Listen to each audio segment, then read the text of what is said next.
My name's Elisha Lewis, and I'm from Beaver Elementary.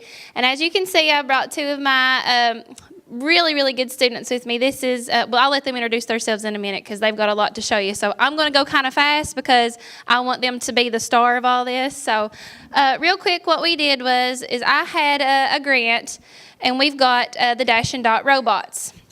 If you don't know about Dash and Dot, they are really easy robots for K-5 to use, okay?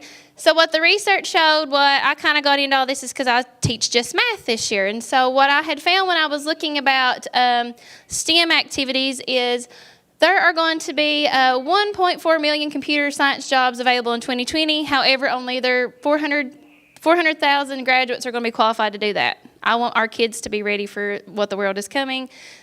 There's coding coming for kids, but our kids don't have access to this kind of thing. So I wanted to expose them to that. So the question was, how am I going to get my kids in Little Beaver Elementary exposed to 21st century skills?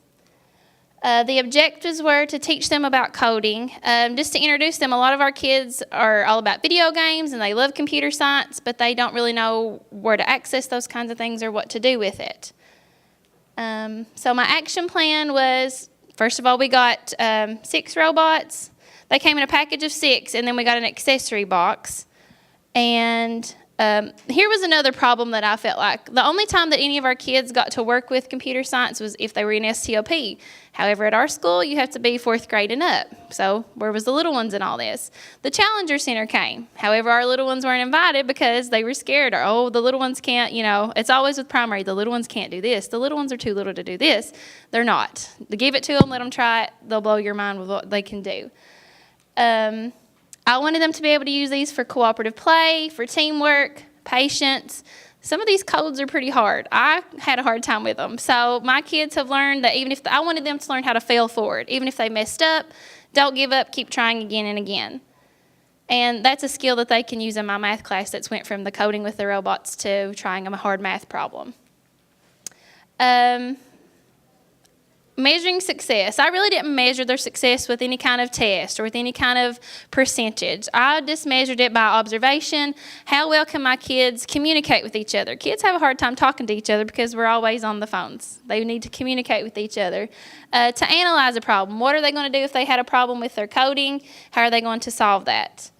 And if they could design and progress through the levels. Somewhere I've got these.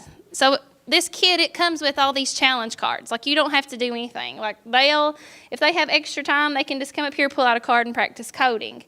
Or this is the best thing. This was a curriculum guide, and it's for K-5 students, and it shows you how to incorporate robots with different reading and math standards. Now, unfortunately, I've not been able to do these as much as I would have liked to. What I kind of did with these is we had a couple of days where if we had extra time, we kind of just got the robots out and they worked together. Or when we had a center day, we made a robot center. So, of course, everybody was working hard in the math centers because they wanted to get over here to start doing their coding. But I hope to next year get a little bit more this summer of how I can incorporate these with my math lessons.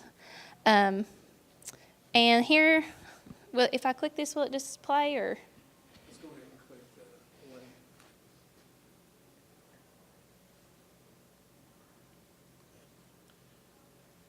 See, it's opening, so. Okay. Another thing I wanted them to be able to do was to teach other classes. So a couple of my 3rd and 4th graders have actually went to another classroom to show the 1st grade what they've learned. So this, if it comes up, yeah, this is a video of one of my students with a 1st grade classroom.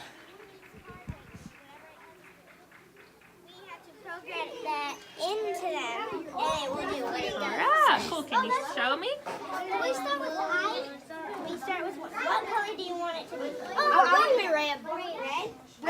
So basically 3 of my kids went to my sister-in-law teaches 1st grade. So they went down to her classroom.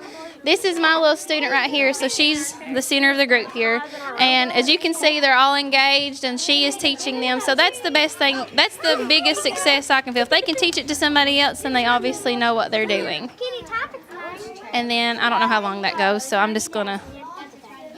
And then there's one more I really wanted to show you. So in our school, we have an FMD unit, and these 2 kids they're kind of my kids that never really feel success with a lot of things, and they really don't know how to express themselves.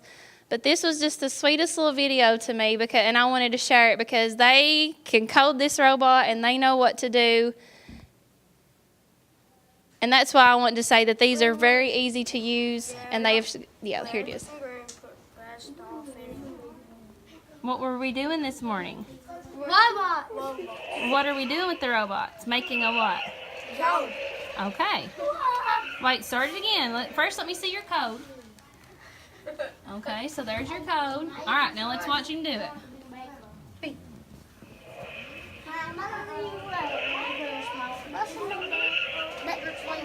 Get in the group with the girls. And they were just very proud of themselves because that was a big successful moment for them, that they did that by themselves without any help from me.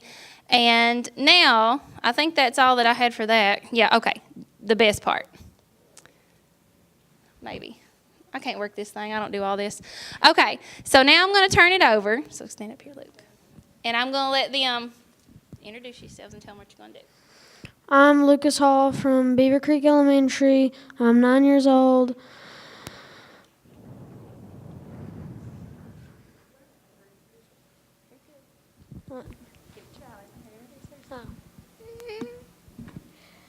I'm Riley from Beaver Creek Elementary, and I don't know. Just tell them about robots. The robots is basically when we code in our classroom. We usually, sometimes we can make them go all around the room with a little bit of coding, and it can be fun to do a lot of coding in the classroom. Okay. So Luke is he's our tech guy, and I'm going to share a funny story about him. Is because when we first got these at Christmas, his mom works at school with us a lot, and she came up to me and she said, Luke wants to ask Santa for some Dash and Dot robots for Christmas after we've got these in the classroom. And so that was just a big thing for me. He absolutely loves them, and he has worked really hard